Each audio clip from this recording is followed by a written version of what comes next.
bagong estilo ng pagpapatulog kay Pinoy. Kailangan siya na pagganyan para dumighay. No, say hello. Hello po. Hello. Magpupuyat na naman po kami ng mama. Ay, sus. Ay, sus. Pero ginulong siyang naka-isnid. Isnaber yung baby ko nun. Mahilig mang isnid. Binay po eh. Binay. Ganito talaga tayo, ha? Ha? Sus. Para hindi ka mag-cry-cry, ha? Ganyan ang gusto mo?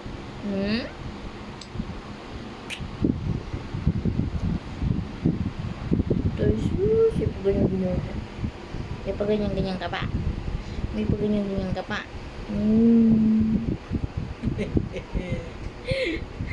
Ay, sus. Ay, sus. Tawa nga, tawa ka nga, tawa. Smile.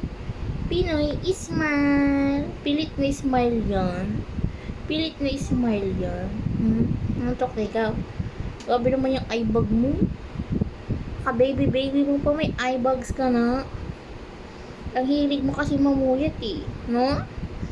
No? Ang hilig mo mag-iyak-iyak, no? Oh, tululaway pa yan. Tululaway pa. Hindi naman inaaway ng mama. Masyado naman. Masyado naman ang baby ko na to. Masyadong matampuhin. Hilig kasi halik ka ng papa sa puwet. Nalikan ka ng papa sa puwet, ha? Nalikan ka ni papa sa puwet?